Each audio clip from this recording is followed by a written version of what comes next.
আজকে তোমাদের সাথে শেয়ার করব চিকেন কাটলেটের একটা অসাধারণ রেসিপি, খুব সহজ পদ্ধতিতে। এই যে দেখো, আমি এখানে বোনলেস চিকেন নিয়েছি কিছু পরিমাণ, একটু আদা, কাঁচা লঙ্কা আর কয়েক কোয়া রসুন।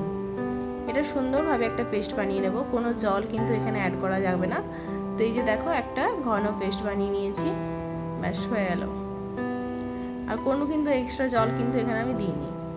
এরপর আমি এর মধ্যে দিচ্ছি ব্রেড ক্রাম্বস, মোটামুটি 4-5 চামচ মতো।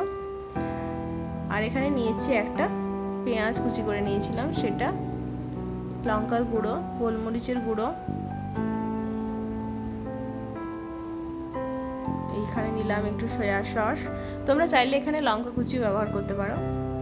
আর নিলাম লেবুর রস, স্বাদ মতো লবণ। সুন্দর করে এটাকে আমি মেখে নেব। এই যে দেখো, সুন্দর করে এরকমভাবে মাখিয়ে নিচ্ছি। তোমরা চাইলে এভাবে মেখে খানিকক্ষণ রেখে দিতে পারো, আমি কিন্তু রাখিনি, আমি সঙ্গে সঙ্গে বানিয়েছি। তো এখানে একটা ডিম নিয়েছি, একটু লবণ দিয়ে এটাকে ফেটিয়ে নেব। এরপর একটা কাটলেটের শেপ দিয়ে নেব সুন্দর করে।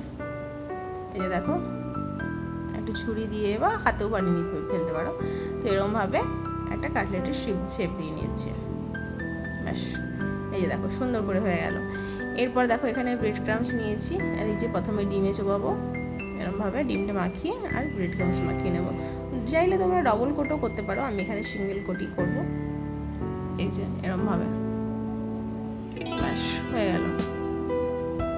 এই যে ব্রেড ক্রাম্বস মাখানোর পরও আমি সাইড থেকে একটু এরকমভাবে চেপে নিচ্ছি, যাতে দেখতে একটু সুন্দর লাগে, একটু সুন্দর শেপ আসে। এই যে এরকমভাবে, ব্যাস, কি সুন্দর দেখতে লাগছে না? এই যে দেখো, এরকমভাবে, এই দেখো হয়ে গেল।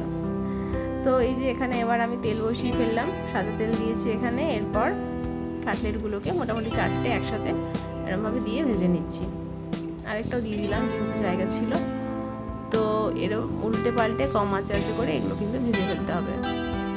এই যে দেখো, লাল হয়ে আসছে, এই দেখো কি সুন্দর করে ভাজা হয়েছে। তো কাটলেট কিন্তু আমার রেডি।